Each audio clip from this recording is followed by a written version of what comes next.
युवा भाई और बहनों, युवा दोस्तों, मेरे पूरे हिंदुस्तान के युवा वर्ग को मैं बोल रहा हूँ, मैं एक विनती कर रहा हूँ। आज के ज़माने में बहुत लोग फॉरेन कंट्री नौकरी के लिए जाते हैं, पैसा कमाते हैं, अच्छी बात है, पैसा कमाइए। और एक गलती मत कीजिएगा, आप वहीं पर सेटल हो जाते हैं, ये गलती हम समझते हैं। अपने वतन में, अपने देश में एक छोटा झोपड़ी कम से कम बनाइए अपने नाम का, क्योंकि हम लोग का पूर्वज लोग ने एक चीज बताया, बहुत सही है। जननी जन्मभूमश्चि स्वर्गादपि गरीयसी। जननी मतलब माता, जन्मभूमि जिस भूमि में हमने जन्म लिया, जननी जन्मभूमि स्वर्गादपि गरीयसी, स्वर्ग के से भी बड़ा है। इसीलिए हमारी विनती है, आप फॉरेन जाके वहाँ सेटल कर गए, अपने हिंदुस्तान से कोई नाता रिश्ता ही नहीं रखे, ये गलत चीज़ है। अपना देश है, अपनी माता है।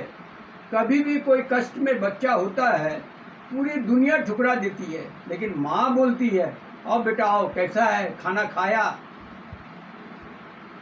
सब ठीक ठाक है ना। माँ जितनी भी गरीब हो, अपने बेटा को बुला के बातचीत करती है और उसका दरकार की चीज़ को फुलफिल करती है, समझे। इसीलिए माता को और जन्मभूमि को मत छोड़िएगा कभी भी। अपनी जन्मभूमि में कम से कम एक झोपड़ी जरूर रखिए। अभी जैसे अमेरिका से बहुत लोगों को भगा दिया, उस समय उन लोगों का अगर एक झोपड़ी भी हिंदुस्तान में रहती, तो कम से कम उस झोपड़ी में आके शरण लेते उन लोग। प्रभुत्व पर, भगवान को ऊपर भरोसा करके नहीं जीते क्या? हम गलत बोल रहे हैं? इसीलिए अपनी देश में, अपने वतन में एक झोपड़ी अपनी होनी चाहिए। जैसे आपका युगांडा में अच्छे बिजनेस करते थे हमारे हिंदुस्तान के लोग। युगांडा के राष्ट्रपति ने रातों रात बोला कि तुम लोग खाली करो। कई जमाने से उन लोग सेटल कर गए थे और अच्छा पैसा कमाते थे, तो बेचारे लोग किसी तरह उस जमाना अलग था।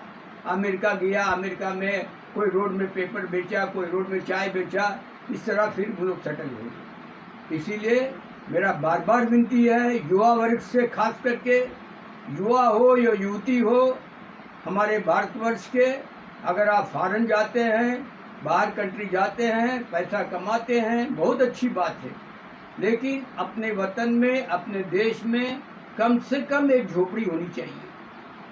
हमारे पिताजी बोलते थे, हमारे पिताजी बहुत 100 साल तक जिंदा थे, बोलते थे खाना किसी का भी हो, झोपड़ी अपना होना चाहिए। सोचिए, इसीलिए बार बार मैं बोल रहा हूँ, अपने वतन से जुड़ा रहिए, अपने देश से जुड़ा रहिए, अपनी भारतवर्ष से जुड़ा रहिए, और कम से कम एक झोपड़ी अपने लिए बना के रखिए। कभी भी कोई भी परिस्थिति में वो झोपड़ी आपका साथ देगा। आपको शरण में किसी का जाना नहीं पड़ेगा, आप अपनी झोपड़ी में आ जाएंगे।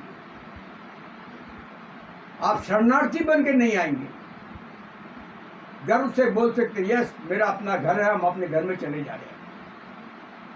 समझिए, हम भी एक उम्र वाले आदमी हैं, इसीलिए इसका वैल्यू हम समझते हैं।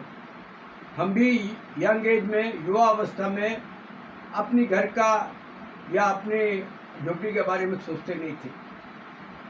इसीलिए मैं बार बार आप लोगों से आग्रह करता हूँ, फ्यूचर के लिए सोचिए।